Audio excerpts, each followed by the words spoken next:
presenting the adventures of Jungle Jim.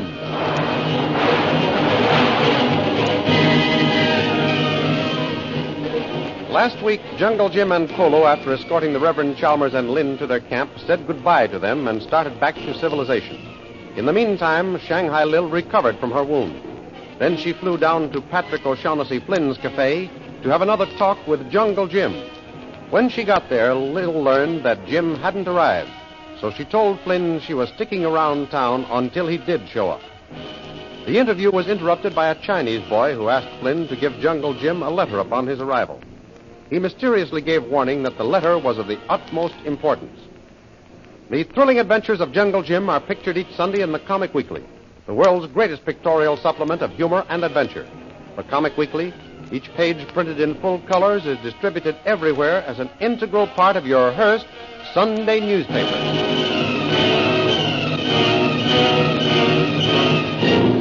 And now we continue our story. Up at the hotel, Shanghai Lil sits on the veranda, impatiently watching for Jungle Jim's arrival. Suddenly, she spies the Chinese boy she met at Flynn's cafe. Getting up from her chair, she follows him to the desk as he addresses the room clerk. Kindly giving key, please. Yeah, room number 23. There you are. Thank you. Say, pen pusher. Me? Yeah, aren't you the fellow who always pushes a pen at people when they register? Yeah, of course. Well, then why try to play dumb? Dumber than you are, I mean. What can I do for you? I want a little information. I've met that China boy someplace, but I can't remember his name. What is it? He's registered as Lo Tong. Lo Tung? Where's he from? Shanghai. Shanghai? Yes, of course, that's it. I think I'll just renew our acquaintance.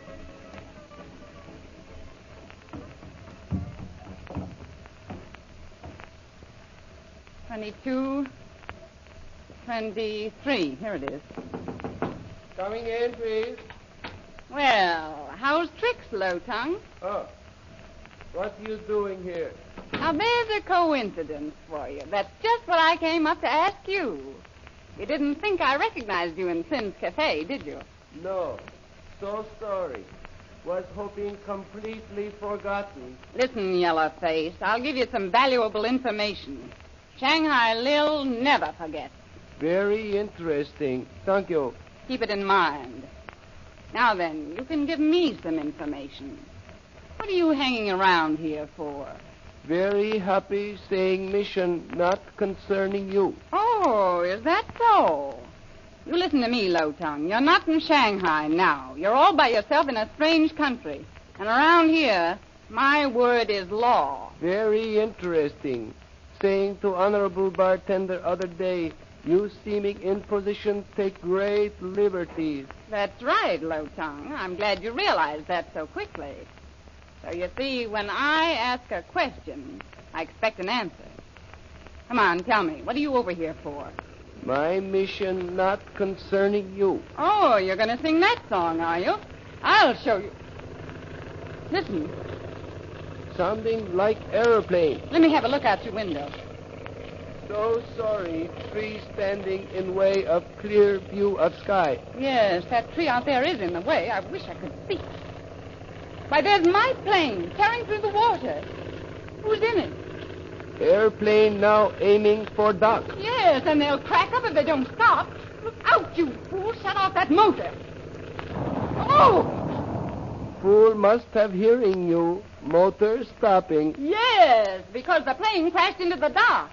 Hoping no one injured. If that crack-up didn't finish whoever was in my plane, I will. Just wait until I get my hands on him. Not caring to wait. Thank you. Oh, no? Listen, my Shanghai friend. I've got to get down there and see about that wreck. But you keep this warning under your patent leather hair. I'm going to find out why you're here. So? Yes, so.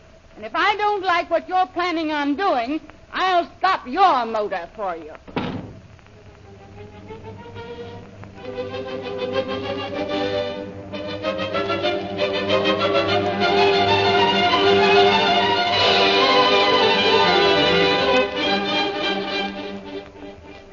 Back at their jungle camp, we find the Reverend Chalmers and his daughter. Well, Lynn, looks like we'll have to go down to Putawanny and hire another guide. Yes, Dad. I wish we could find one as dependable as Jim's boy Colo. He's fine, don't you think? I say, Lynn. Hey, beg pardon, Dad. I didn't hear what you said. Yes, so I noticed. You seemed miles away. I was, Dad. Miles away. Towards Budawane, by any chance? Yes. Jim's a fine lad. I miss him too, dear. I wish he hadn't left us so soon, I mean. So do I. But he's a mind of his own, dear. And when he makes it up, nothing can stop him. Just like you, Dad. Eh? Oh, yes. I dare say, just like me. You know, I've known Jim for a long time, Lynn, and I've always admired him. I admire Jim, too. I guess I may as well tell you. I love him. Yes, I know. You know? Has it been that plain? Well, only since Jim's gone. You managed to hide your feelings very well when he was around. I'm glad of that, Dad. Good. I'd hate to have Jim think I was throwing myself at him like a silly schoolgirl. I'm sure you wouldn't do any such thing, my daughter. Don't be too sure, Dad. I almost gave away my secret when we said goodbye. Yes, that was when I found it out. You found it out, but Jim didn't see it. He's never noticed anything about you. Oh, I'm sure he has. Why, you heard him say yourself that he thought you the pluckiest girl he'd ever met. And that's comforting to hear from the man you love. Why, he just considers me a pal. No, my dear. I understand how you feel. But you're quite high in Jim's category. How do you know, Dad? Well, the highest compliment Jim can pay a woman is to consider her a pal. I see. Sit down here beside me, dear, on this log. I want to talk to you. Yes, Dad. Lynn, we've every reason to believe that Lily DeVille's black religion has been broken up. But I must stay here to make sure that these four natives get the true spiritual guidance. You can see that, dear, can't you? Of course, Dad. Now, it so happened that Jim was around and able to lend his aid in our encounter with the forces of the Batwoman. But Jim is a man who's free to go when and where he pleases. Yes. Now, the next time anything happens to leave here, he might not be around to look after you. But nothing's going to happen to you now, Dad. The Batwoman won't be able to build up her followers anymore. Well, that's what we hope, Lynn. If anything should have happened to me, Providence only knows what would become of you. That is a risk I hadn't any right as a father to take. You're trying to send me back to Mother. No, dear. I'm trying to show you how much wiser it would be for you to go to her, dear. The jungle isn't any place for an unprotected girl. You're not safe here either, Dad. Didn't the Batwoman capture you and start all the trouble we've been through? Yes, but she did it to get revenge. The natives don't bother a man of God, my dear. I'm quite safe from harm otherwise. You really ought to be with your mother. You're tired of me. You want to get rid of me. Oh, nonsense. I'm in the way, that's what you mean. Why don't you say it, Dad? Lynn, dear, that's not true. I'd give anything to keep you here by my side always. It would be terribly lonely for me when you're gone. But it'll be some comfort, at least, to know that you're safe with your mother in Shanghai. I'm not going, Dad. Lynn, must I order you to go? Oh, my dear, won't you see it's the only thing for you to do, to go of your own free will? Well, I'll think about it, Dad. Good. But while I'm thinking, I'm staying right with you.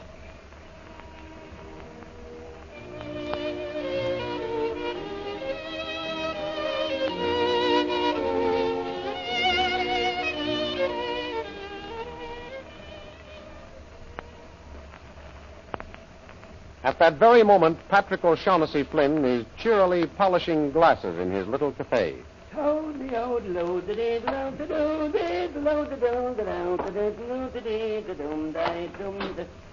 Jungle Jim! Hello, Pat. Oh, sure, and it's a sight for sore eyes to see the likes of you again, Jim.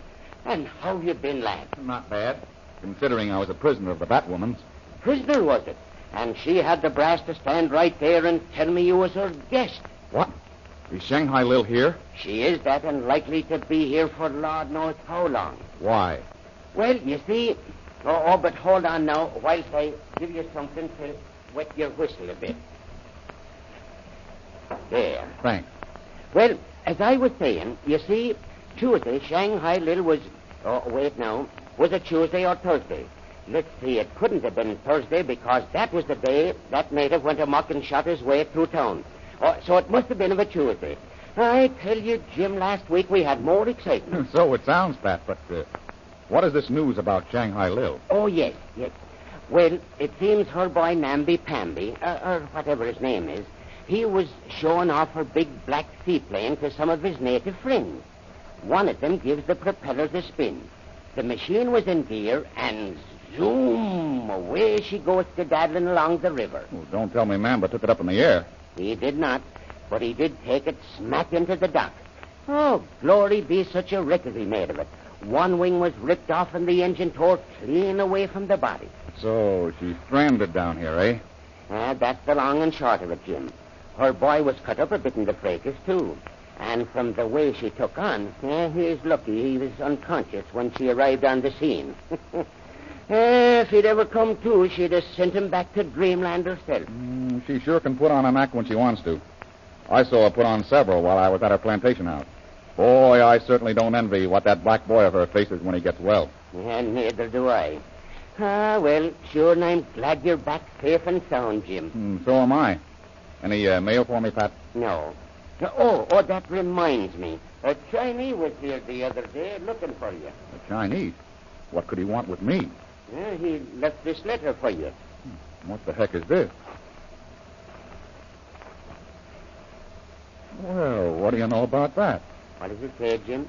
Listen, Honorable Sir, it is of the greatest importance that you honor me with a visit upon receipt of this note. I am staying at the hotel. Make sure that you are not followed. Signed, Low Tongue. That don't tell you no more than he'd tell me. You know, that Low Tongue is a little yellow clam. That's just what he is. What's this Chinese like, Pat? Meek as pie. Dressed in a white linen suit with his shirt tucked in his pants like a civilized human. Jim, what do you suppose he's up to? I don't know, Pat, but I'm going right over tonight and find out.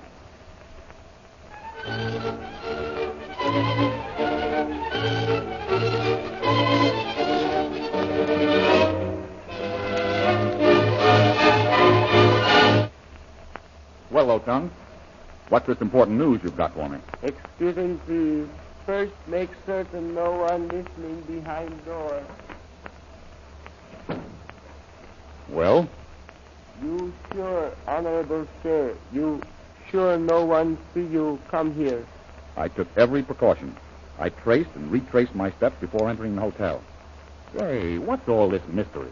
So sorry, but it's of utmost importance no one learning why I'm here. Oh, I see. Well, as far as I know, only my friend Flynn knew I came here. And he won't say a word. He can be trusted. Yes.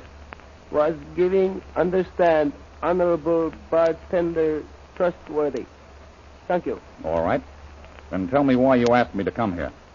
Honorable Jungle Jim will do so.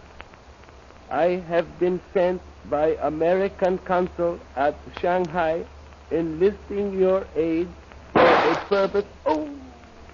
Low Tongue! Speak to me! Low Tongue, speak to me! What great secret was Low Tongue about to disclose to Jungle Jim? The dramatization of the adventures of Jungle Jim you have just heard was taken from full-color action pictures appearing in the Comic Weekly, distributed with your Hearst Sunday newspaper everywhere. In the big Comic Weekly, you will find all of the famous characters of the world of color pictures. There's Bringing Up Father, Skippy, The Little King, the Katzenjammer Kids, Toots and Caspers, Barney Google, Flash Gordon, and many, many others. Don't forget our date next week, same time, same station, for a continuation of the adventures of Jungle Jim.